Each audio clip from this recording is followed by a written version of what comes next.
What's up, guys? Welcome to this Friday episode. Today was a really fun discussion. Eric was away, so we replaced him with Chris from EarliBird. We started off with a really cool chat about EarliBird, what they've been up to, how they scaled now, where they're at in terms of staff numbers, what sort of challenges they're facing, producing content for social media advertising. We talked about a bunch of other really interesting stuff as well. Towards the end of the pod, we had quite an interesting discussion about relationships, what men who are entrepreneurs look for in women. Controversial take. I know we're probably going to get fried for it. I'm not sure. And we talked about a whole bunch of other stuff in the middle. We talked about sleep. We talked about what's happening in our businesses and so much more. So with that said, make sure you like and subscribe to the video. It really, really helps us if you guys subscribe. We put in a lot of effort to make these available to you for free twice a week. Just subscribe if you can, if you haven't already. Other than that, enjoy the pod. Make sure you drop a comment. Let us know if you like the content. Feel free to insult us if you don't, and we'll monitor the comments. Bye for now. We'll see you on the other side. What is up, everybody? Welcome to this episode of Unemployable. It is the Friday recap, and we have a deck change here this morning. Eric is away. James, how are you going to cope, mate? Oh, look, I can just sit back and relax like I'm on a beach now. I don't have to be have a guard up the whole fucking time, so I'm pretty good. Oh, mate, it's going to be nice to have a pod where we don't talk about your clothing. It's going to be good. On my lifestyle, or more importantly, the weekend. You never know. You never know. Chris just might assume the role. Oh, maybe. Weird things happen in that seat. For people who are not familiar with the panel, I thought it might be fun. You know, guys, if you are a fan of the show and you follow the show week in, week out, just bear with us because I know you know who we are, but some people are joining us for the very first time. So when we talk about Eric, he's the fourth compadre who's actually overseas in Europe with his family at the moment. He's normally sitting here, but today we have Chris Jeong, and Chris is the founder of an AI company called EarliBird AI. And Chris, Absolutely. This is early for you, isn't it? It is very early. Yes, I literally went to bed a few hours ago and back up again. So we'll dive into that soon. So EarliBird is a consultancy that helps businesses implement AI and keeps it simple for Australian small businesses, but now expanding beyond that. They've been a sponsor of our podcast from day one, and you'll hear about how that's been going on, no doubt, throughout today's session. And these Friday sessions, guys, are for a casual business discussion between four guys that are all running companies. We're all mates, so we have a good laugh along the way, and they are unstructured. But these sessions are becoming super popular because people are really enjoying the candid nature of them. Mark over here, Mark DePola from Melbourne originally, just moved to Byron Bay. Mark is an Amazon seller and an e-com seller, and before that, one of Australia's most successful land salespeople. Sold, I don't know how many blocks of land. Over 3,000. Over 3,000 blocks of land, so a superstar. And then we got James here, who has been a good mate of mine for, I think, at least 2 decades, maybe getting on to 3. Yep. He's a country boy. And proud to be. There was the jab about the clothing. Eric didn't need to be here. No, it wasn't a jab about the clothing. It's a genuine compliment. I like country people. No, that's just I'm wearing a Woody outfit last time. I think he named it. You are wearing. It is a bit of a cowboy shirt. It's exactly what it is. Yeah. I didn't realize how much of a cowboy you were until once we were at a wedding and you wore a cowboy hat. Which wedding was that? I don't know. None of your friends get married, really, but I knew someone to take up the mantle. There was somewhere that James was in a cowboy hat, and I still remember it. It was really cool, very classy. So James basically acquires small companies and builds them up, and is an expert in systems and processes and sales and marketing, really. So and currently has a healthcare business, got some other stuff going on, doing some consulting at the moment. So it's really interesting. So, and I've got a very varied background. So I had an animation company in Hollywood, California. I had an education business teaching people to sell on Amazon. I've had a whole bunch of businesses. Most of them failed, 1 or 2 have won. And that's where the lessons come from, right? So that's why you should listen to us. With that said, let's dive into the week that was. Man, I don't know about you guys, but for me, it's all of a sudden, it's like we're on the back half this year, we're on the downhill run, and it just seems to be that years are just flying by. The old saying that life is like a roll of toilet paper, the closer you get to the end, the faster it goes. It kind of feels like that in business. It just only feels like we were celebrating New Year just recently, and then all the days and weeks just sort of disappear.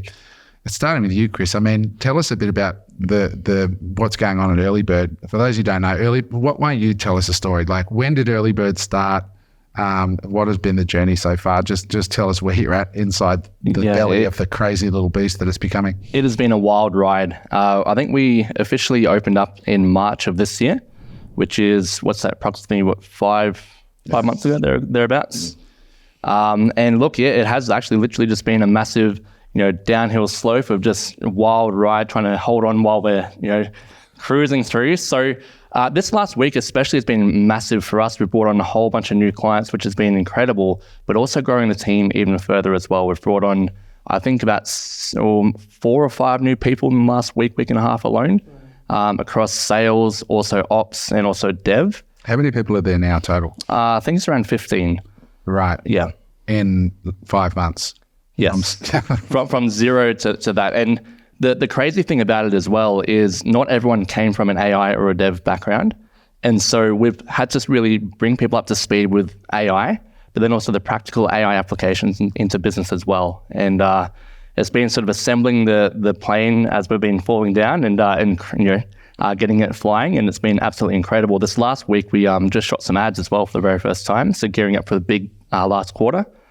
And I think they're due to go live sometime early to mid-September as well, which is going to be incredible for us. It's going to be interesting to see how those ads perform, because it's like a brand new. I haven't really seen people offer this. Everyone's on Instagram with AI, this and AI, that, but what you guys are offering is fairly bespoke, and be interesting to see how those ads perform.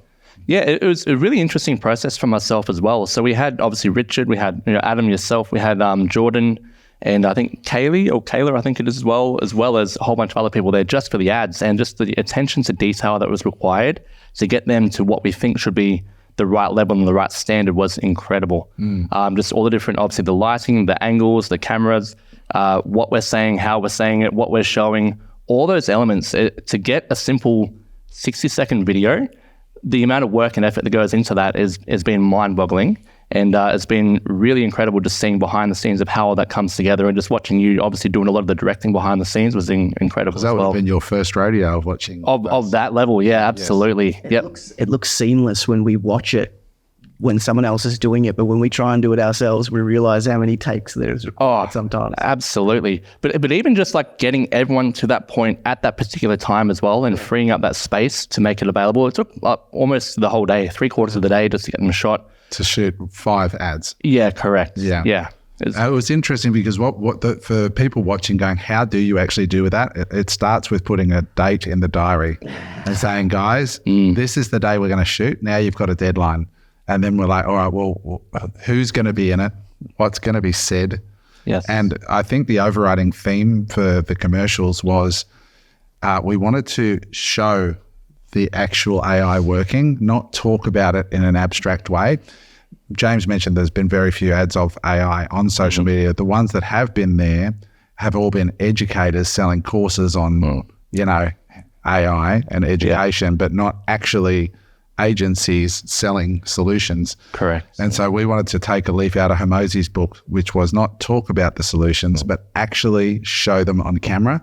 And so they were kind of fun because we actually... It's like an advertorial. Yeah, they called the structure was Jordan, who was the talent that we hired, because I don't want to be on the ads anymore. My days in front of the camera, apart from doing this, are hopefully diminishing.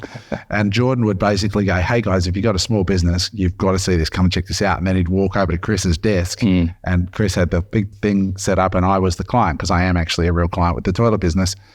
And Jordan said, so guys, tell me about AI-powered web forms. What are they?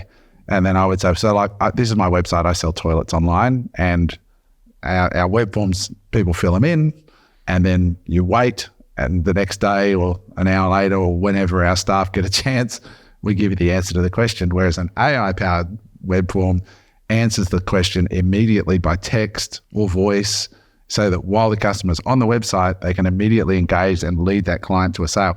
And even the people watching it around in the space were going, holy shit, that's how it works. That's amazing. Yeah. So we were capturing it. And that's people in your space that are going, oh, that's how it actually works. Yeah. When you're going out to small business, and we'll call them an accountant, dentist, a plumber, whatever, an AI is just it's just a word or a lecture, whatever. But when you can actually see it in a use case, it's actually going to be beneficial to them. When you demonstrate, it's going to be huge. We've had conversations with quite a few on this, and Big time. And going, fuck, they just won't get it unless they see it. We were talking about, I mean, the staff knew, but I'm talking about the lighting people and Right, the mic sorry, people, sure. The team knew what was going on. When we would say some of the staff people would have bought, you said you haven't upskilled them. So Yeah, that's what correct. you're talking about. Yeah. Like, oh, hang on, no, that's how it works for us, which is probably not untrue as well. Yeah. For new staff, the ads will be great to orient them, but it was a lot of planning, but it was also a lot of fun. And but another layer to it was we actually had our social media guy there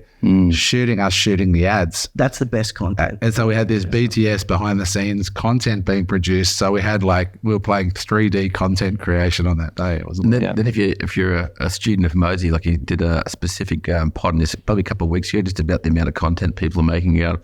Oh, right. So you're not really, you're doing nothing really. Like you got to get there, they'll do a 2-day shoot and then they'll have, 10 headlines with 10 body and 10 call to actions, and they'll spin all of them up.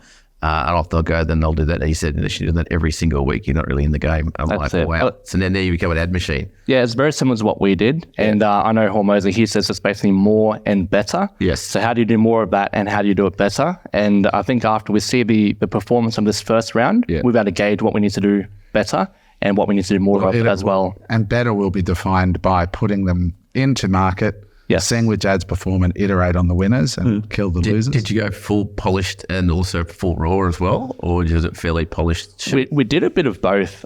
So there are some, I guess, fairly polished elements, but we also did a bit of a sit down post the shoot, and just Jordan and myself just had a conversation about things. So we should see, or be interesting to see what comes of that as well. So it is a combination. And but we shot it with the brief of making them look like a TikTok. So we shot them on just a little, what are they called, Richard, those cameras?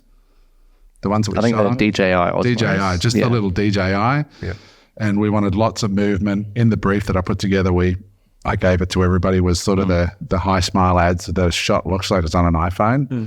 But I think one thing for the listeners that was interesting is we wrote 5 headlines and then we had 5 demonstrations of the product and then we had 1 call to action. And we shot those 5. We got Jordan to shoot the 5 headlines in 2 locations. So we had him standing in one spot and then standing another spot, so we can split test which location catches the eye, because the very first few seconds are so important.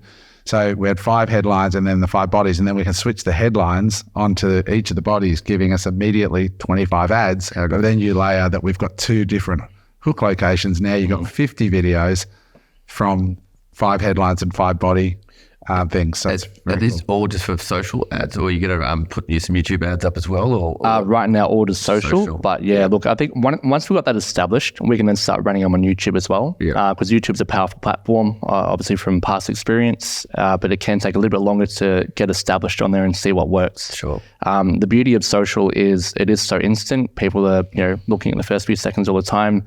And you also have the ability to have ad copy around it, as well as buttons and things like that too. With YouTube videos, typically they've got to watch the first 5 seconds and then watch the whole video. There's no accompanying ad text as well. So we'll look at what wins on socials and look at expanding to YouTube after. Chris, you said that the head count now has gotten to 15 people. Is that right? Or thereabouts. Yeah. Look, I'll happily double check if it's around that number. Is it a case of hiring the talent before you need it, or is it having to grow into the sales? Yeah, look, people are often caught in between a rock and a hard place. Do I hire before I need it, or do I grow into my sales? Yeah, absolutely. We're essentially hiring as quickly as we possibly can, and we're probably even behind what we really need. So to be clear, the staff on the team is growing across 3 main departments. We have obviously the sales team, which is growing, which is fantastic. We have the dev team, which is, again, the guys who are building the AI and rolling out the solutions. But we also have our support. And they're basically monitoring conversations 24/7, making sure all the AI is performing as it should. And if there's any sort of issues, they can jump in and intercede. And so for us, we're hiring as fast as we possibly can. And we probably need to have another 1 or 2 devs, another couple of customer support people as well. And leading into the back half of this year, we're going to need a few more salespeople. So When you say customer support, monitoring all your clients' AI integrations? yeah, or making sure everything's running smoothly 24/7, which I think is a big difference from us. And I guess what I've seen out there as well is we do have that ability, and it's a very important one because as good as AI is, it's not perfect. And it's just like any sort of human team member, everyone makes mistakes, and the AI is included. Sometimes it will hallucinate or say things a slightly different way than it should. And look, it's not bad. It's not going to be like throwing things off drastically, but in those instances, we want to have the ability for someone to jump in and do what they need to do if needed. And especially when you're using multiple layers of technology as well. Like, we all know that the gap between this app here and this there and that, like the amount of errors that come through until you get it ironed out are phenomenal. Yeah. People think it's easy. And this is why I dare say most of the ads you see online are people trying to teach how to make money with AI and things like that in the education space, because the doing of it still is not easy. But I actually think that's a great thing, because this is where businesses can have their biggest competitive advantage. If it was easy, everyone would be doing it, and you'd have to really fight hard to get your competitive advantage from this. But now the businesses that take it on and run headlong into it with companies like ours who do it for them and build it well, you guys have a massive advantage because your competitors aren't going to be doing it yet. So it's all underusing. I said it the other day on the pod when I started producing AI videos for various things I'm doing. It's when you use it that you realize the nuance. Yeah. We had a client on the dry flush site because we're using it on dry flush for our toilets. And there was an issue where the AI mispriced. So it didn't transact, but it actually quoted the wrong price because somebody said, oh, what's the best price or whatever. And the AI, I don't know what exactly it did now, but it might have searched and seen the American price in America, which is in US dollars or something. So there's these little things like that need to be monitored. And Correct. so, but that becomes a real asset, because when we sell the business, when we've got these AIs, it's a bit like, if you think of it like SEO or you think of it like an ad account, you know that over time with a dialed in SEO and dialed in ad account, that takes months and months and months. And if you can sell that as a dialed in optimized, it's the same kind of mindset. It takes time. Interesting. Chris, I was using, inspired by last week's conversations, I was using ChatGPT during the week for a few different things. The first one was I like to trade macro markets, stocks, crypto, whatever. And what I was basically doing was feeding ChatGPT 1 hour charts, 4 hour charts, daily charts, weekly charts, and then adding like strength indicators, momentum indicators on. And then I was having AI analyze each chart of all the opportunities that I'm looking at. And then I was getting it to rate, okay, which one has the strongest strength and momentum? Which one has, 1 to 10, give me which one has the strongest momentum. And then 1 to 10, which one is in the best buying zones. And it was basically catching all these things that I previously couldn't consider in one look at the chart. And it was also ranking them against one another. So sometimes I'm sitting there going, shit, I've got some capital to allocate. What do I put it into? And it was able to break down the best opportunities and create rules. And it just got me thinking, like, the strength of humans is we're emotional and we seek meaning and things like that. Whereas the strength of the AI is its unemotion. Did you trade on any of those? I did, yeah. I made a couple of trades based on... Did they work out? So far, so good, right? Like I bought some... So I was looking at, this is just what I was doing. I was looking at Bitcoin versus Solana versus Tesla versus Intel. And I basically got it to rank all the strength and all the buying opportunities. And it basically said, based on where Intel is, it's dropped the most and it's on an upward momentum. It's probably the highest opportunity bet right now. And so I bought some options of Intel, and it's up 3% last trading day. So it was able to create. So one of the problems that I've had is I'm really good at buying the dips, not so good at selling the rips, but emotion is always getting the better of me. And now I'm kind of looking at it and think, no, it's cool. I'm just going to follow those rules that I set. And there's a bit of nuance in it, right? It's not as easy as just, hey, set the rules. What you put in is what you get out. And I'm just wondering, right, like Facebook, Instagram, and all these big hedge funds have gotten so rich based on the back of algorithms. Is AI democratizing algorithm? Is that and decision making for humans? Yeah, you're touching on a massive item here, and it's a very intelligent use of ChatGPT as well. I know a lot of people building trading bots doing exactly this, and this is transacting.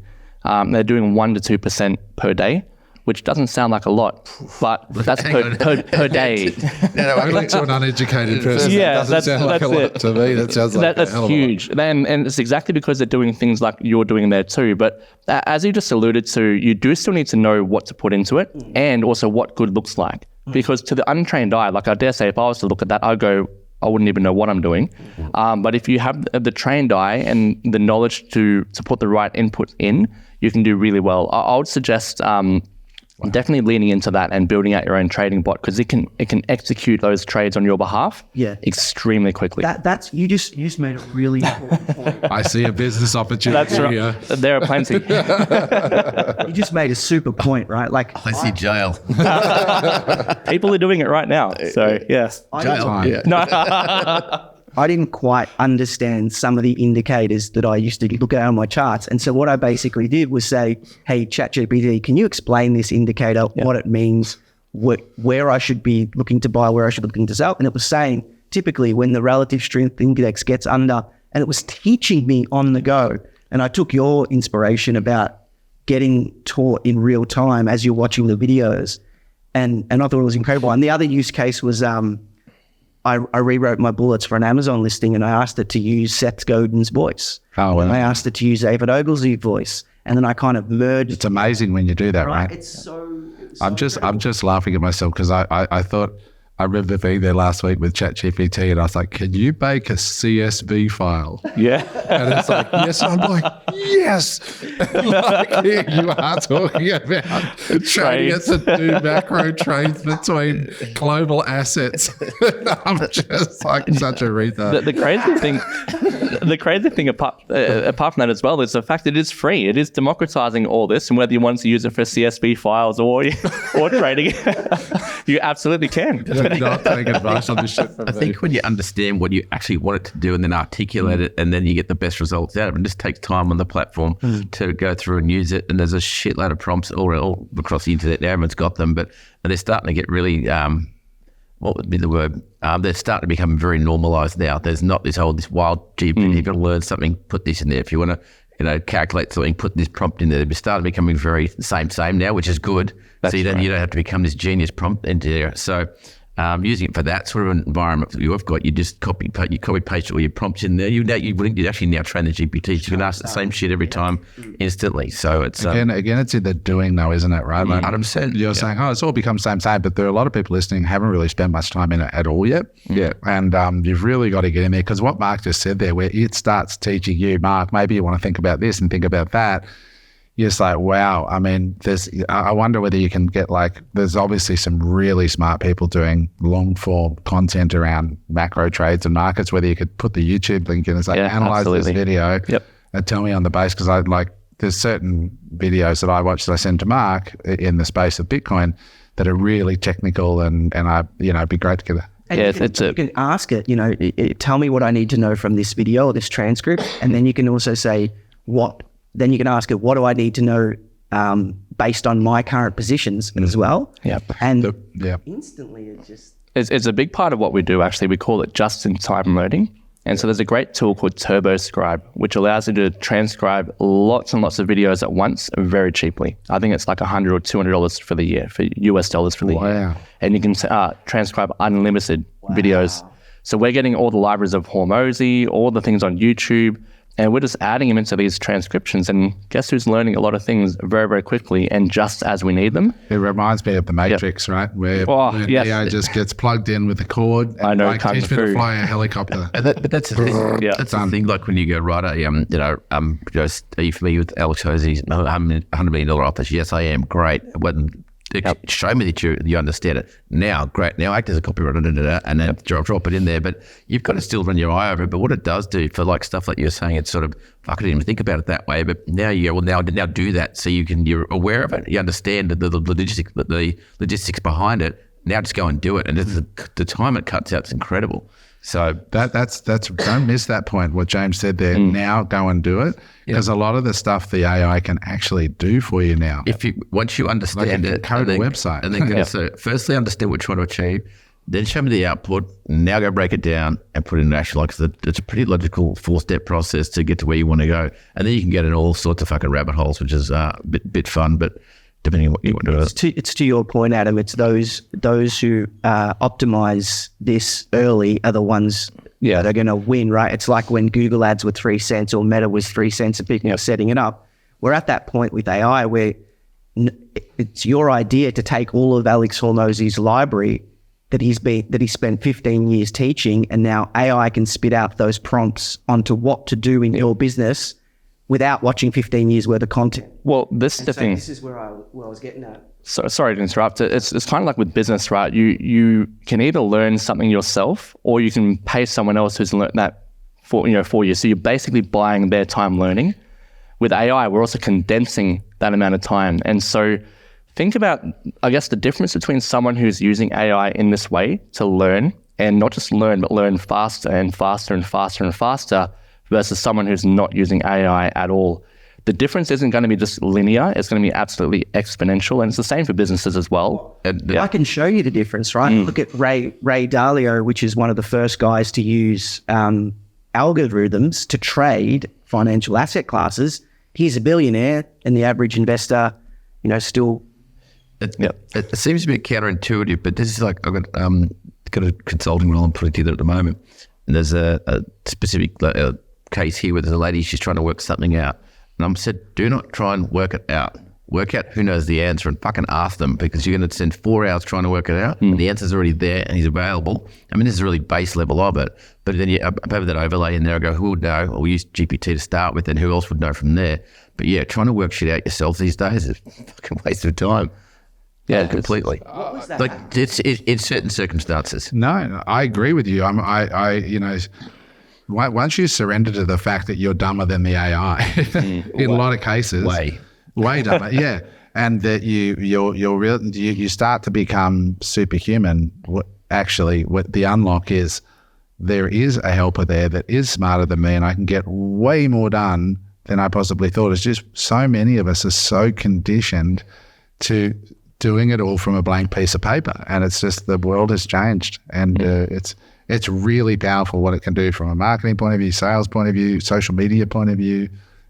Anything's SOPs, anything, emails, transcribing, learning. TurboScribe was that tool. Yeah, TurboScribe as well. Yeah, just incredible.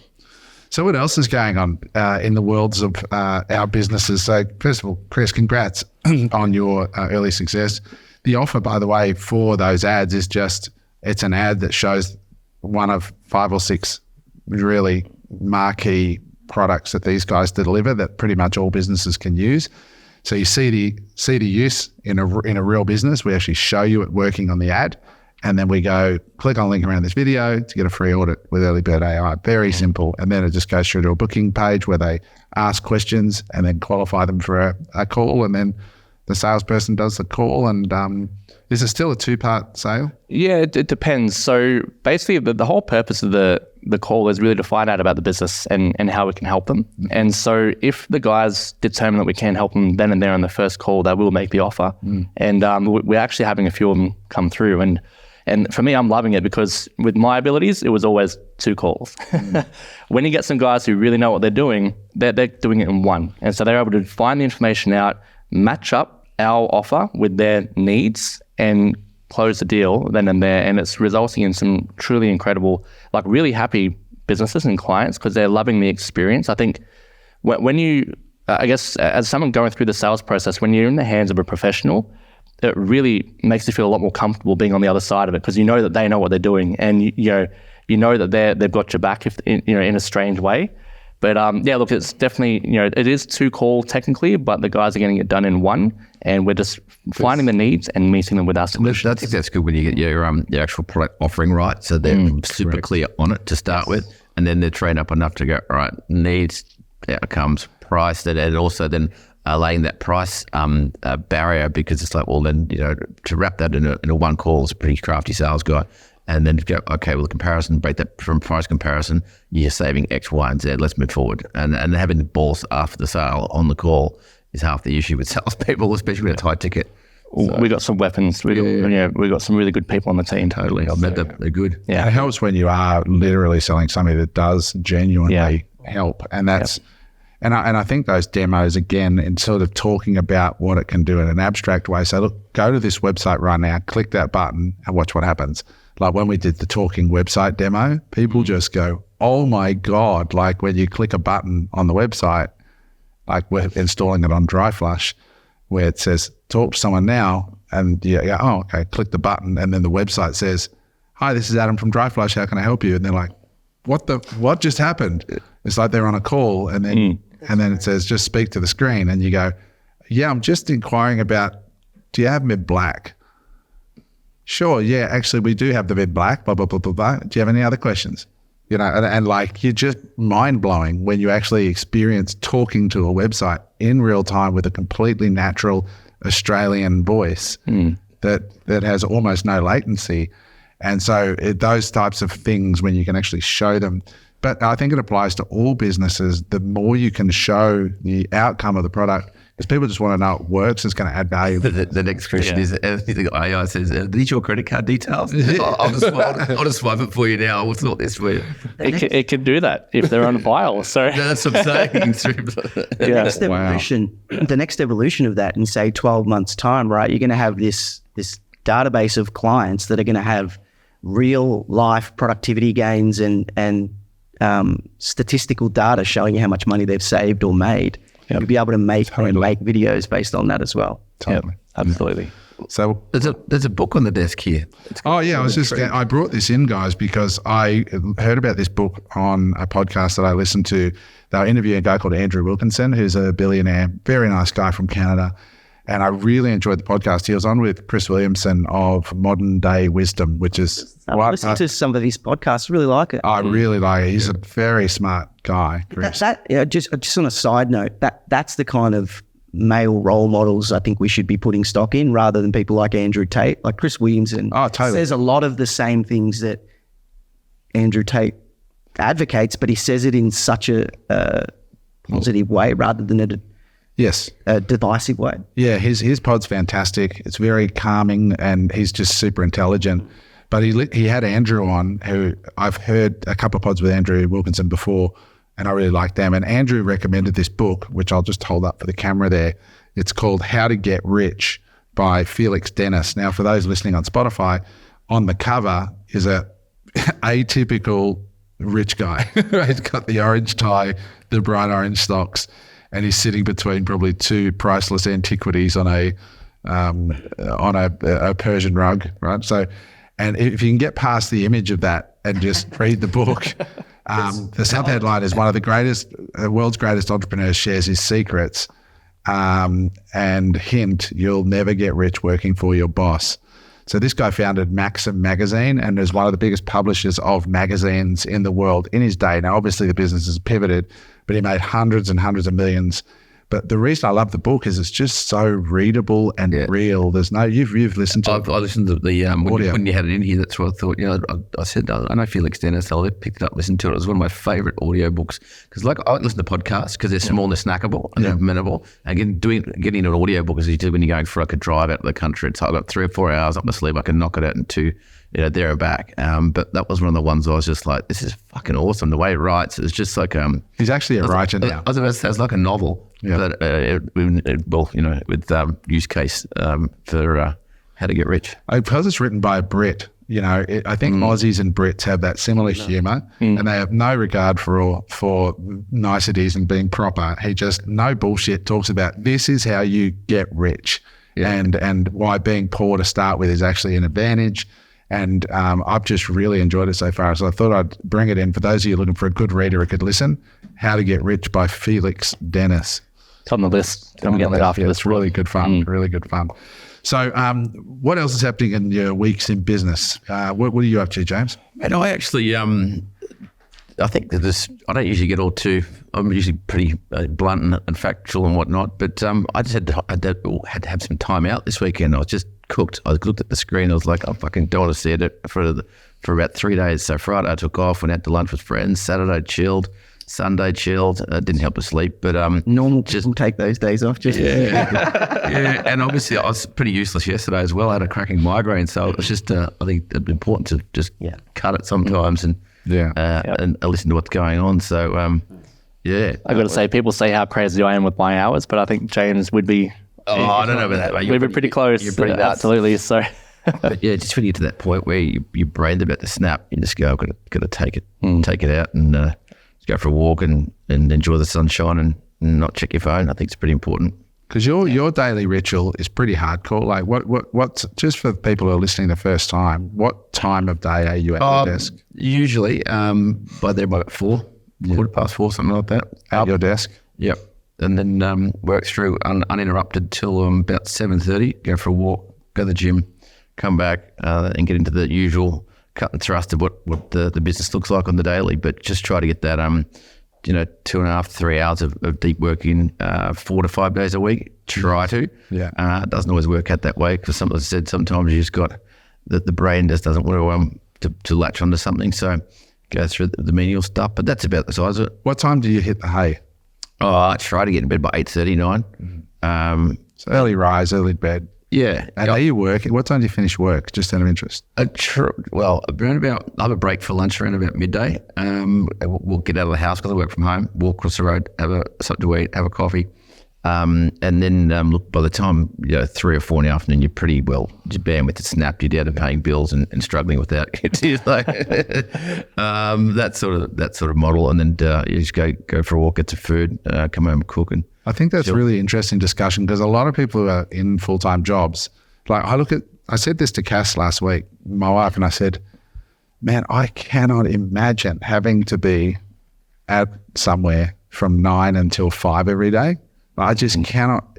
I haven't done it for 3 decades, and I can't imagine it now. We're in Sydney, actually. We did a quick trip to Sydney for an investment dinner down there with some people who managed some money for us, and we were down there and we were just walking around. We did a beautiful walk through, the woolshed area down there near Darling Harbour. We said, Wallamaloo. Yeah, no, we went towards Walsh's Bay. Oh, yeah, Walsh Bay. There. Yep. And and I think it was like 9 o'clock in the morning by the time we got back to the W, and I was just thinking, man, but as an entrepreneur, Cass looked at me and said, what are you talking about? You work a lot more than that. And I'm like, yeah, but it's just on the terms, and terms matter. But I'm like you, I'm like up at 5 or 6 at the computer most days, and I get all of my heavy work done by 8, and then go do some Pilates or gym or something, and then I'll do meetings and stuff through to about midday, and then maybe a bit of admin in the afternoon till about 2 or 3, and that's my day. And then I'll have a sauna, and I'm knocked off by 3. But I just share it for the listeners who are wondering, am I weird with my hours? Chris, you're a vampire, dude. Yeah, they're pretty crazy. So I'll probably get to the office usually around 9:30, sometimes 9 if I'm lucky, but 9:30, and I'll often leave. Actually, it's been a little bit better lately, probably around midnight, sometimes really early in the morning. And when it's really been, busy times, I won't leave till 5 or 6 in the morning and then come back in after a few hours as well. But there's not a regular occurrence. It's probably more likely around midnight. That's again, I was just talking about, and Adam is, there were morning people, obviously. There are people who are night owls, anything after 9 o'clock, you forget it. Like I'm not being. That's actually genetically proven that there are different people. Some people are like you, and then some people are like us. So you've got to actually know the rhythm of your clock. Yeah, big time. And just on that as well, the fact I've been able to ease off, a large part of that, I do have to have a big shout out to Lisa as well, which is taking a lot off the plate for that as well. So like the value of having a team around you to take those things off your plate so you can go do other things and rest when needed is... That was a conversation you and I had. Correct. So it was a conversation Adam and I had, and literally I think the phrasing was something along the lines of, you've got great people around you who want to take things off your plate, trust them to do what they do. And for me, it's not the easiest because I've got very, very high standards for how things need to get done. And look, since doing that, it's been incredible. I've been able to shift my focus. I'm still working quite a lot, but it's just the focus has shifted to different areas of the business, which is going to have a lot more impact for the growth. And who not how, right? Yes, exactly. And just for context too, so I'll work in sprints as well. When there's a massive piece that needs to get done, I'll go till it gets done, and then it's like, okay, cool. And there might be a week or two that I just go, I just don't want to, but the work still gets done, but the big grunt piece, until it's done, it's not done. Yeah. And then when it's over, I'll go, okay, cool. We'll forget 4 o'clock for a minute, and we're in that point at the moment. And then there'll be another project which is I'm cooking up at the moment for one of the projects, another piece of the puzzle, which will require focus and just get after it. So. Yeah, that's exactly it. Well, I would have provided some context there. It's not 365 days a week. No, 4 o'clock in the morning. No, neither. Mate, I'd be in a pine box at this point if that was the case. So anyway, but absolutely. I think it's important to discuss the nuance like that, right? Like it's probably one of the most destructive things or sayings out there is that sleep is for the weak, right? No. Sleep is literally the most important thing to life. Yeah. And my routine at the moment is probably a little bit different to you guys, but it's taken me. I want to preface by saying that before I got into entrepreneurship, so back before 2019, I'd basically get up 7:30, 8. I'd get to work at 10, 11. So I was fortunate enough that I could get to my office, which is a land sales office, at 10, 11 o'clock. And then I'd work sometimes when it was busy till 7, 8, 9 o'clock, go home, do it all again the next day. So, for 15 years I did that. And then when I got into entrepreneurship, I was basically for the first 2 years working, starting again, 10, and then going home and working on the business. And then when I quit work, because we run a business that sells into the USA, I was waking up 6 o'clock in the morning, seeing problems, fixing problems, then maybe doing a bit of a morning routine, working, doing deep work again, having a little bit of an afternoon gym session or workout, and then working again sometimes till 8, 9 o'clock at night, right? And I'd get my second wind between 4 o'clock and 8 o'clock at night. So I was doing that for about 2 or 3 years, and my sleep got to the worst it's ever been, like waking up between 3 and 11 times a night. Sometimes I'd go to the toilet 5, 6, 7, 8, 9 times a night. And at that point, the anxiety started to kick in, a little bit of depression, all different kinds of things started happening to my health, started getting, what's it called? Palpitations. Heartburn, things like that. And I'm like, whoa, something's going on here. So, I've, at the moment, I'm getting 8 to 8.5 hours of sleep a night. So great. Yeah, and there's some. I mean, I could probably talk about it in another pod, all the things that I did. But some of the high level things, I moved to Byron Bay, so it gets dark a lot quicker. And by 7:30, 8 o'clock now, like you guys had the coaching call at 7. Like 7 o'clock last night, I was getting into bed, starting to read, and I'm getting up at 6:30, 7, 5:30 today to come to the pod. But one of the things that I've done recently is get an 8 sleep pod. And I had a bunch of other issues as well. Like I had a deviated septum, I had a nose operation, I had to get like my breathing straightened up, so I was breathing through my mouth. But these are all the things that people don't know to check, right? Like there could be other things going on that's blocking sleep. But yeah, now I've got an 8 sleep pod, I've got a mandibular splint, which basically holds my jaw in place and stops my snoring. And I'm getting 8.5 hours sleep. And last night I woke up like once. I'm waking up once in the middle of the night. And for me, that's just like I cherish that because of how bad it got. But it's been a huge process to get it to there. And I was in Melbourne over the weekend without my 8 sleep pod, and I basically had a shit sleep. I was getting up to go to the toilet heaps of times. And for those who don't know, an 8 sleep pod is like a cover that goes over your mattress and cools you throughout the night. So yeah, to give you a bit of a run through, this is the Gen 4 8 sleep pod. And the reason that I pulled the trigger and bought it, because they're not cheap, was that if you're snoring, it'll basically start to elevate your head. So it has like a reading mode and a relax mode. But if you're snoring in the middle of the night, it'll slowly elevate your head to try and stop the snoring, because it's all about, the angle that you're sleeping and if you're sleeping on your side versus your back. So I'm like, you know what? This is all part of that sleep thing. I'm gonna get it. But to what Adam was just saying, that the thing that it does that's really, really amazing is that it can drop the temperature up to 20 degrees based on room temperature. So if you're living in a 40-degree environment with no aircon, the sleep pod can bring your temperature down up to 20 degrees.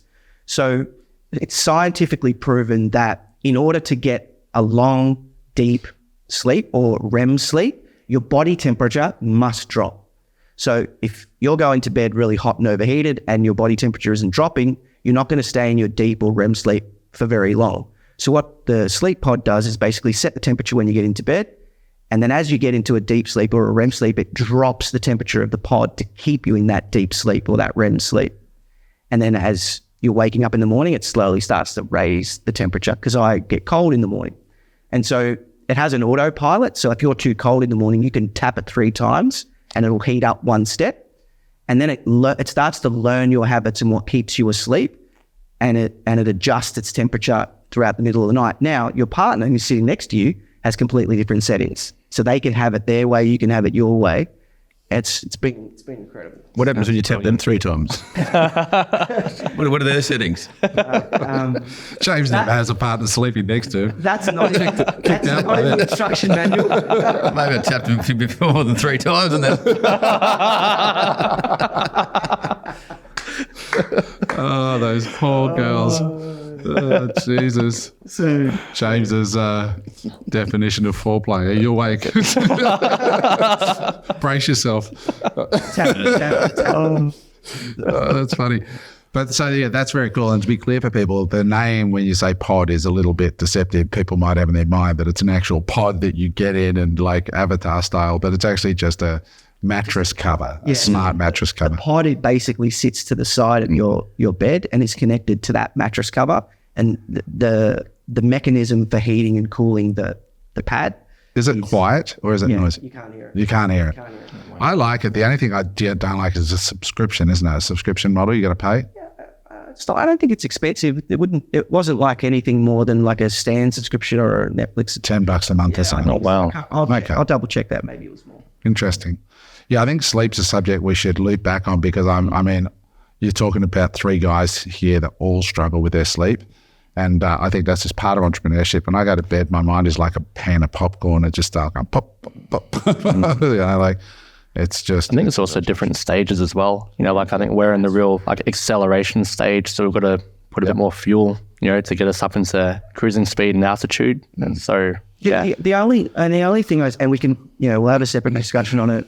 But the only thing that I would say is that we just have to be careful how long we challenge those stages. Yeah. I totally agree. And I had a chat with Josh yesterday, you know, just to see how he's going. Josh works with Chris at EarliBird. And he said, oh, you know, but it's only just for this period and then it's going to be better. And I'm like, 20 years what later. happens? 20 years later. Yeah. I've been doing this 30 years. And there is always a bigger to-do list than hours in the day. It's funny. I remember actually saying that when Lisa was coming on board. It was like, when Lisa's on board and up and running, then I'll be able to take some time off. Yeah. And no, something else comes in. It's the old when you solve one problem, three new problems, like the snake that you cut the head off and then 2 more appear. Yeah. So, and when you really truly understand that and you go back to first principles thinking, you realize, okay, so you're building a startup. EarliBird literally could be a global business if you wanted. I mean, you could spend 20 years building EarliBird, or you can spend 5. You just depend what you want to do.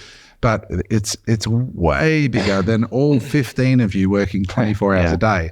So the question becomes, all right, what boundaries are we going to set around this thing? It's not just EarliBird, it's all of us. It's like, you know, you've got to create the frame, because otherwise it's just going to be, the frame is going to be until you die. That's a great way to think of it. It's not what you'd consider by any means a simple small business either. Like, it's not like it is, especially at this stage. Yeah. There's some really unique examples out there of the different ways to tackle this, right? You've got people like Steve Jobs and Elon Musk that just don't sleep on floors, and Steve Jobs is now not with us. And then you got people like Jeff Bezos that was able to build one of the most valuable companies in the world without taking a meeting before 10 a.m. and used to sleep 8 hours a night.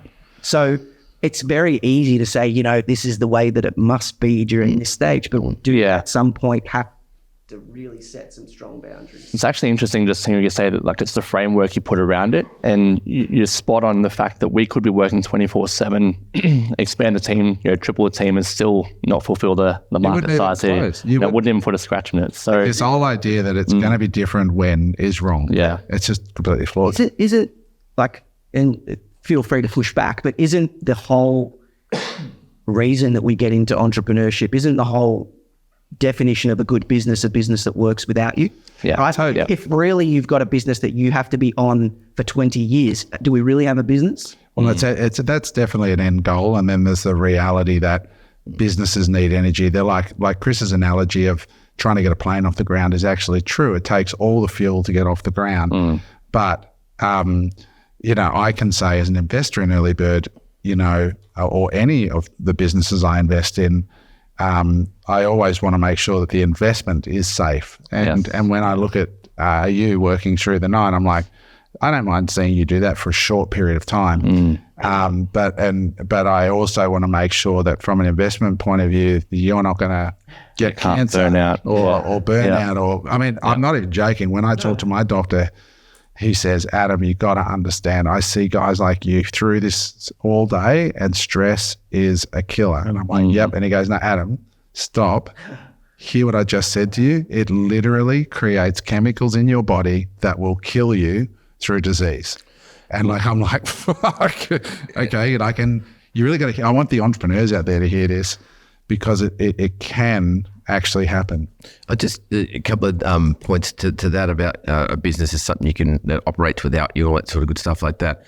I think that's true to a sense, and that's the ultimate goal. But when you look at someone, there's a difference between a business owner and operator than an investor in a business, and I think that's a massive distinction when you've got someone who's a founder, operator in there, and then you can say, well, yeah, I own a business, and I don't, it runs without me. That's all good and well, but you've actually got a pit bull at the helm in there, and if you didn't have Chris and you were to start an AI company, you'd be doing what he's doing, and there's a massive distinction. I don't know if I'd be doing what Chris is doing. He's extreme. Okay, doing what Chris would be working doing. hard. There was working hard. That is the point. You've really touched on the point, right? Like a lot of people out there who are maybe getting into business for the first time or new to business are going out there and watching people like Hormozy, right? We reference all the time. Hormozy is not your average business person. He is a freak. He is like the skill of and experience of Adam plus some, and the work ethic of Chris, and he's all those things combined. And I think the trap that we fall into sometimes by following these people so intently is that we try and be like them, where it's really important to know who we are. That might work for Hormozy for the next 15 years. And he might be like Mick Jagger and be able to do that till he's 85 or like, but not everyone is or not everyone is Mick Jagger or whoever it is, right? We need to really understand I've found stress affects our own bodies personally, how business creates stress and what to do about it. I've also found, like, no matter who you are or what type of person you are, there's always examples of people who've done really well and people who've done not so well. Because I would consider myself naturally an introvert, and it sort of runs counterintuitive to a lot of the things I have to do as part of the business, being front and center, talking to a lot of people, all those elements.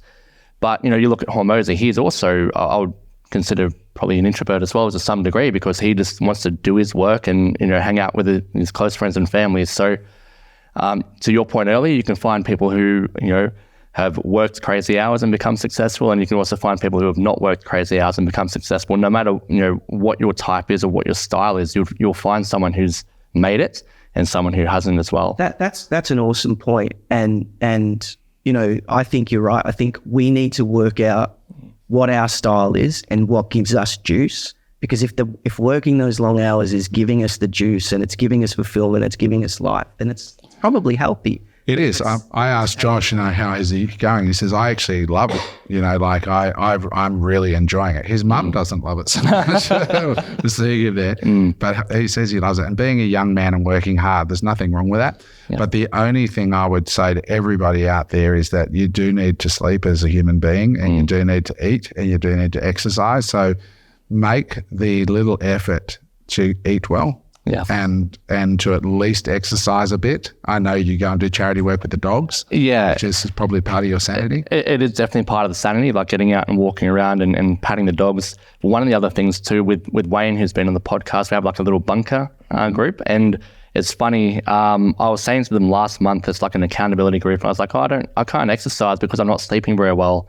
And they're like, well, let's be real. Like, you're not bodybuilding to the point where you're going to be needing the extra rest. You can still exercise for half hour, go for a walk, all those elements. And so what I actually do, and Josh will tell you as well, is every hour in the office, I'm just up there doing, 10, 15 push-ups, sit-ups, squats, all those elements, just every hour and a half, just around calls and everything. Great. Yeah, just to keep that going. And it's actually one of the accountability things I've got for the month. So I've got to do that at least 12 times for the month.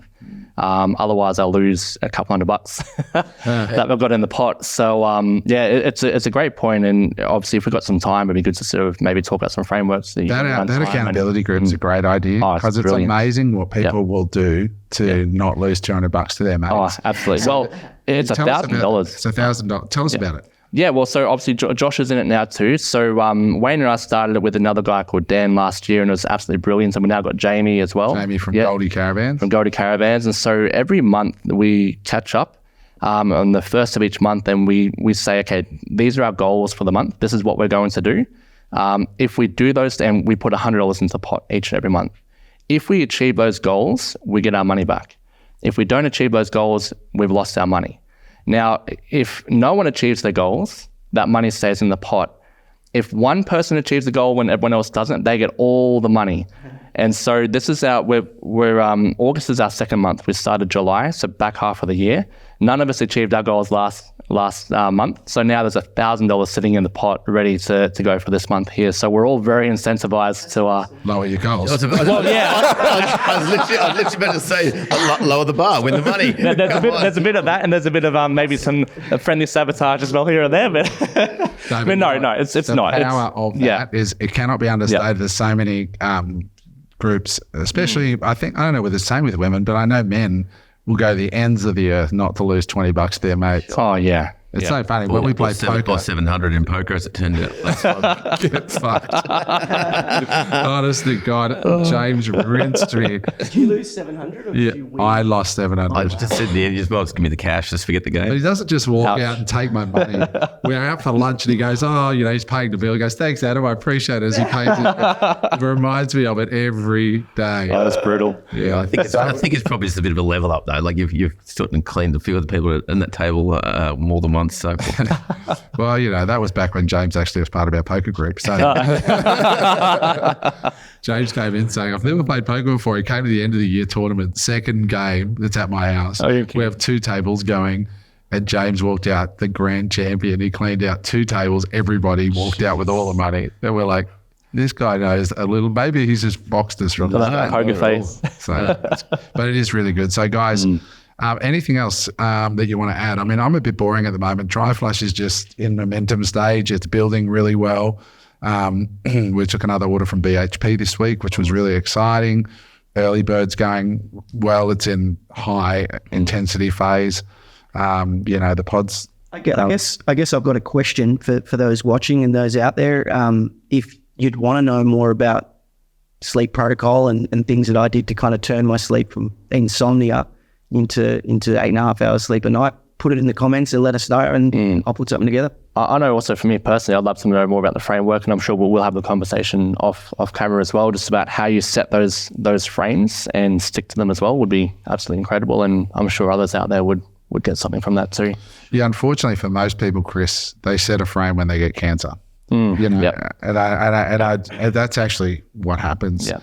The biggest changes I've seen in my mates at 50 is I've had a couple of them that that have faced. One of them wasn't cancer, but he nearly died up in where's Santa Claus? North Pole.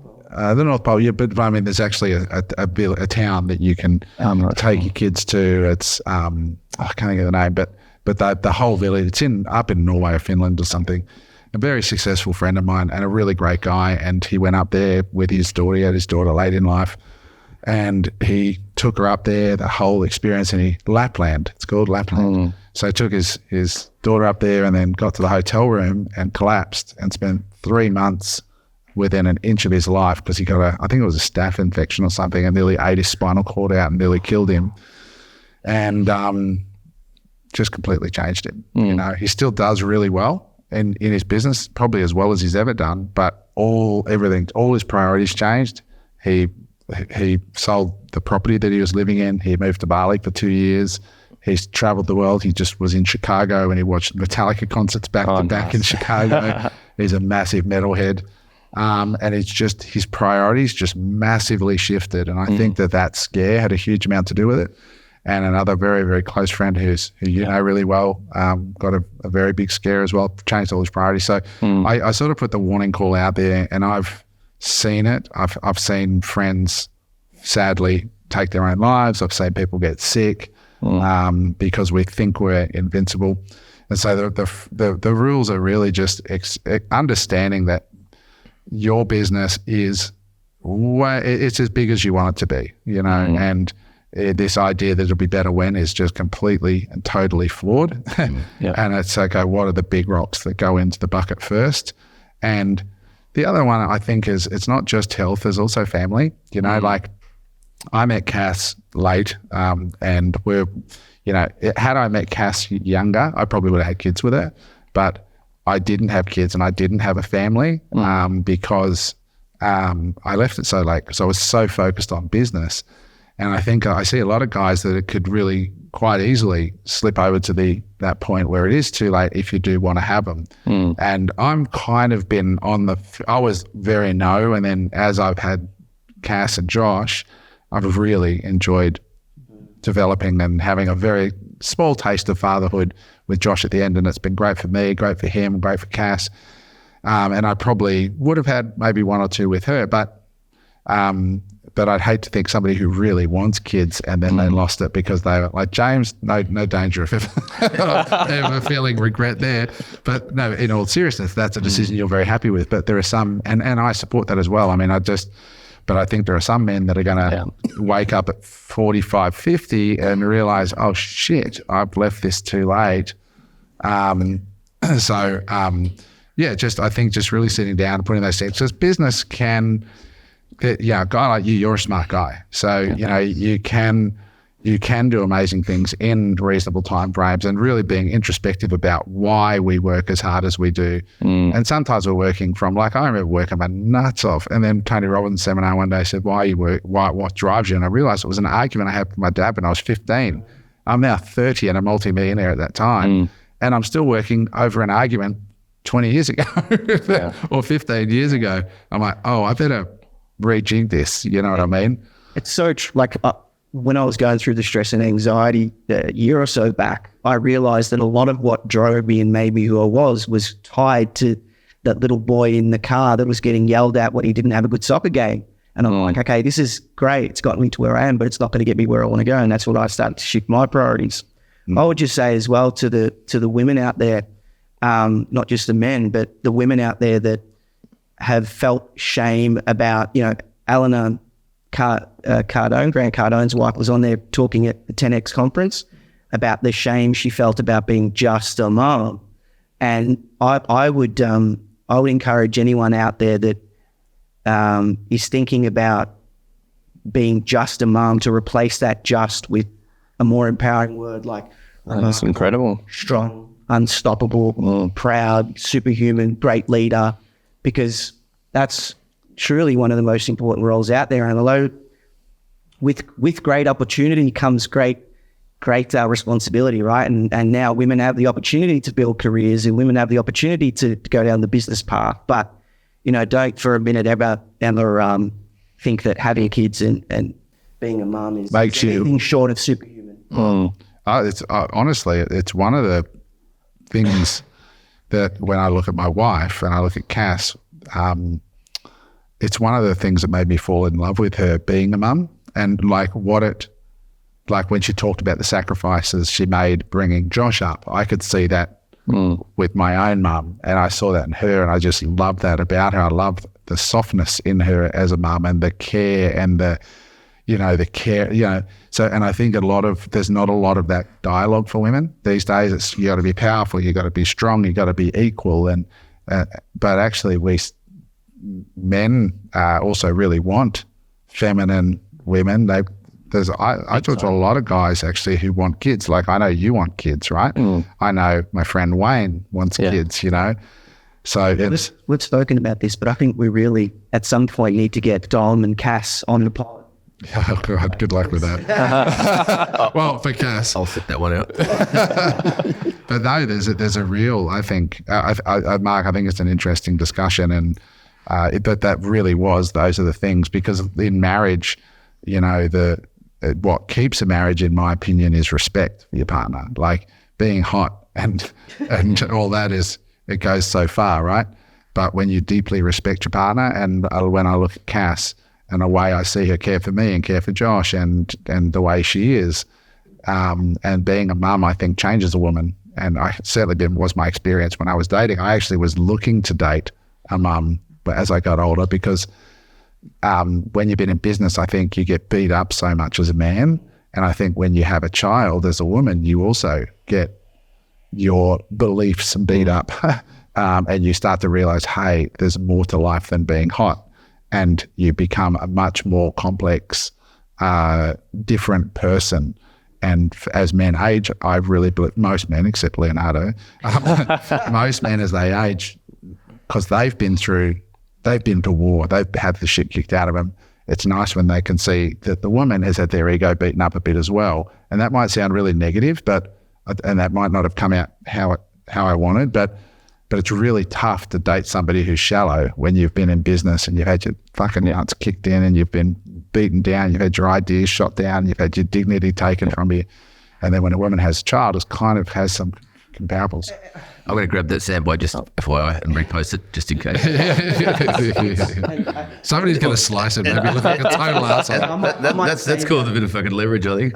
I might save you because I might say something even worse, but I hope it doesn't come out wrong. It's almost like when a guy is ready to settle down and start a family, or when he's ready to just settle down and have a more peaceful life, even if he doesn't want kids, that his choice in women actually changes away from the bombshell to someone who has all the characteristics that you just described. So there is a reason for that, right? The woman you want to marry might be quite different. And look, to be clear, it's not to say that women who haven't had kids don't have those complexities as well, because they do. I've got many female friends. They're super intelligent, super interesting as well. But I just made the young, when that's the experience. It's more whether they've got them or they don't have them is irrelevant. It's whether they're in the mindset for whatever that is, right?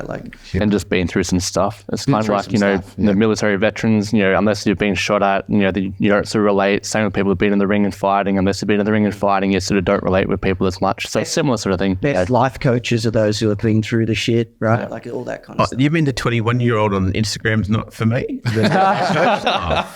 I thought they would. I thought they'd really give you some value. Fuck for that 40 grand a month. Fucking peanuts. Just on that, Adam, you sent me an awesome clip during the week of that 70-year-old guy who looked 50, like all big. The Chinese guy, and he just looked so good. And I'm like, that's the shit that impresses me, 70 and looking like that. Inspiring. Rather than what 20 or 30-year-old can put up. Well, I think on that note, before Adam ends up with fucking 2 feet in his mouth, we should probably switch gears or wrap it up. I don't know. Look, comment below. Let me know. Did I fuck that up royally? I can answer that for you. Someone's going to be pissed off at me. There's always someone going to be pissed off at you. I mean well. I mean, let us know if you're pissed off. Yeah, I mean, I'm interested. I don't know. It's just real people. You just don't hear. I mean, I articulated that because you don't hear that often men talk about why they fell in love with their wife and what keeps them in love with their wife. And honestly, I've had a lot of relationships, but that is the thing that has kept me in love with my wife is the way you watch them operate in the world. And I think it's the same for the women to the men. It's the way they operate. I was talking to a guy who is on Manect. I get people hitting me up on Manect now, which is great. And he asked me, like, I'm 44, I really want to be successful in business, and we're talking about this stuff, and he said, should I do the business or should I go after a relationship, because I know I want to have kids? And I'm like, bro, my advice to him was really own the fact that you want to have a kid and you want to have a family. Now, own it as an internal structure. That doesn't mean that you could now go out and start dating women and say, do you want kids in the first discussion, right? You're just going to scare them off. But at the same time, know it and own it. James. Sometimes it's fucking the first 10 minutes. I'm like, no, from the women, yeah. I get that. But I mean, as a man, when you put your light on and say, I'm open to that. It's opposite, right? Like if a woman comes out and says, I want to have kids on the first date, a man's like, whoa. But if a man comes out, and I know this because with Dom, I basically made my intentions clear from the beginning that I wanted to have a family and I wanted to have a kid just in a certain amount of time. And I ended up having a kid with her, right? Like a woman who was looking for that is the thing that will turn her on most, right? Yeah. They're looking. It is interesting because I think it would scare most men off and women do it a lot. And Cass's single friends that want kids, that's the first thing they say is, I don't want to date a man who wants kids. But men don't work that way. But just to finish the thought, what I said to him was, look, turn that light on inside. Like, you own that, you want it, but don't make it front and center of every discussion. And then now that you've made that commitment, and that will be felt when you date, and then set about your business, because if you're going to have a family, you're going to need to provide for that family. So go in and get to business and do both of them together. And that's what's going to make you a super attractive candidate in the market, in my opinion. Someone said to me, like, when I was selling land, he's like, you're doing well and whatever, but you're single, whatever. And he goes, when I met my wife, he goes, we're divorced now, but yet he's got 2 older kids, raised kids with it. He said, when I met my wife, I became unstoppable because she gave me stability, right? And, you're quite unique, Adam, and maybe there's more people out there like you than like me, but I've actually found that having that stability has made me a better business person. But some people are different. Some people, I think for most men, most men I speak to that are fathers say to me, the minute they had that baby, it was like rocket boosters. Like, all of a sudden, I've got something way bigger than me and my Porsche or whatever I want to get. So that can be really powerful, but anyway, I mean, I think it's just a good dialogue to have where men can sort of say openly what they're looking for these days, because I don't think it's what a lot of people think. There's been this whole narrative that men want women in bandage dresses with fake bums.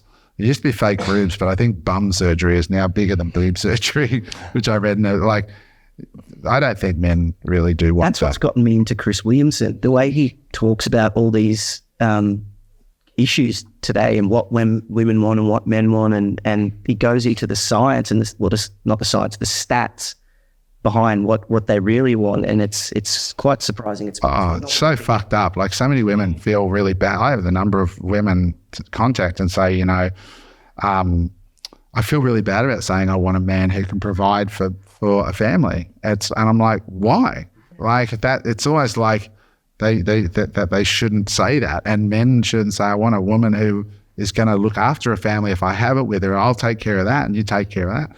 And it's just like those sorts of things are like, don't say that shit anymore because you're going to get cancelled or whatever.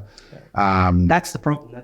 It's a people are afraid of being cancelled and whatever. It's ridiculous. That guy, Galloway? Is it Galloway? Scott Galloway. Galloway. I think I was listening to a Scott Galloway pod, and he basically said that, the things that women find attractive in a man aren't necessarily looks. They're looking for more of an average look, if anything, because they don't want this man to be out there and not being able to trust the man because he gets so much attention. And then they said, women don't necessarily want a man who's got money, but they definitely want a man who has a prospect of obtaining it. Yes. And not money, resources was the correct word. They want a man who has a prospect of attaining resources. He doesn't have to have them now, but he needs that. Depending on the age. Yeah, I think a little bit. But anyway, that's a whole topic for another discussion, but drop some comments below. James has sat very quiet here. Oh, no, I've got plenty of comments going to do. This will be out on Friday and you'll know all about it. Oh, exactly. If you want a man who doesn't want kids and just wants and you just want a smart, hey, what do you want, James? Tell the audience what does James Denham want? Mate, I'll leave that for that actual pod. He's such a pussy. Oh my god. No, very interesting I because think we'll get fucking cancelled if I let you know. mate, there's a lid for every pot, James. There's a lid for every pot. Oh man, do not bring up Leo DiCaprio with your wife. Oh my god, we went for a walk in Sydney. We did that beautiful walk back from Vaucluse to City. She goes, "Did you see those photos of Leo with that 22-year-old girl? She looks like she's 15." I'm like, yeah. She's like, that's disgraceful. Like all women would say that. Leo literally, I'm like, two consenting adults. Good luck to you. Biggest fucking hypocrite out there. Like he talks about global warming and he gets out on his fucking jets and then he's like this self-righteous dickhead, I call him. And then he's like, he treats his women like a new car. As soon as he gets to a certain age, he trades it in. Like, Treats him like he stole he's a him. great actor, but I don't have much time. I like Ricky Gervais when he said, the Irishman movie was so long that by the end of it, Leo's date was too old for him. I'm Accurate. That's the life you want to live. But don't walk around like you're this self-righteous guy. Oh. Fucking good for the world. Yeah, no, it'd be good for about. That's what I like about Dan Bilzerian. He just owned it. He just owned it. Funny enough, on the weekend I got deep in the. He was on Patrick Bet David. David, and I went down the rabbit hole with him. He's and a how great much he's changed his whole MO. Just going, I did it to extreme. I built it. I just did it on live on camera. And now he's actually teaching guys how to. He's got a dating course now that he's put out there. And if you're going to learn from someone, learn from him. Absolutely. I actually really like Dan Bilzerian because he is what he is. Did you watch that interview? Yeah, I'm about probably a third of the way through. Yeah, he did not fucking hold back on what he thought about all this geopolitical sort of stuff. And he went, "Probably tell me right." He just stuck at the Patrick Bet David. He wouldn't let him breathe. I was like, good for you. I haven't got to that bit yet, but I'm looking forward to it. Oh, yeah, it's pretty interesting. His thoughts on that, and he didn't shake at all with but PBD kept trying to come back in and poke, but he's like, what are you fucking, I've told you numerous times, literally in that format. I don't watch Pat as much now because it's gotten so political. Correct. And I'm just start stressing me out. Yeah. But Dan I like because he's like Joe Rogan. He can't be bought. No. And I just love that. He even said some of his, I won't let you watch it, but he even said, look, some of these views I've nearly been voted off my own board, and it's cost me financially, but it's what I think, and I'll say what the fuck I like, because I don't care. Guys, that's it for this week. Unemployable. Let us know in the comments what you thought. It was wide-ranging from AI to... If the comments are still available, if I've been cancelled. But yeah, let us know in the comments if you enjoyed the session. Thank you for watching. Eric will be back in another 4 weeks. He is living the life of Riley over in Europe somewhere. Yeah, get on and comment on his Instagram. Yeah, follow Eric on Instagram. The one he put up yesterday was him and Jen and the two girls in the central pod in business class with 4 chairs all facing in together on Qatar Airways. He was just whinging about inflation. Next time we can find a private jet, I reckon. It's like Chamath on the All In pod. They're talking about inflation. He's doing there swilling his wine. And I'm like, billionaires doing what billionaires should do. Oh yes, this is what I think about inflation. No, the other guy was talking about inflation, and then the producer must have cut to Shamath. In one of his woolen tops, there's many woolen tops. Oh my God, it's so good, so good. All right, well, we'll catch up again, boys, for the next week of Friday session. Guys, thank you for tuning in. Thank you, Chris, for your sponsorship of the pod. Thanks for having me. You're the only one that would actually do it.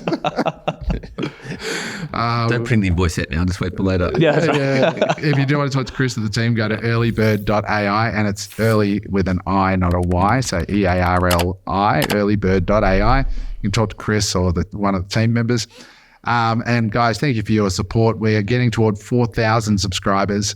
So if you haven't subscribed yet, please do. Please like the video, drop a comment, and we will continue to do what we do, and hopefully you're finding value. Bye for now. Get us there at the end of this pod. Hey there, I hope you enjoyed that episode of Unemployable. If you'd like to watch another episode, just click there.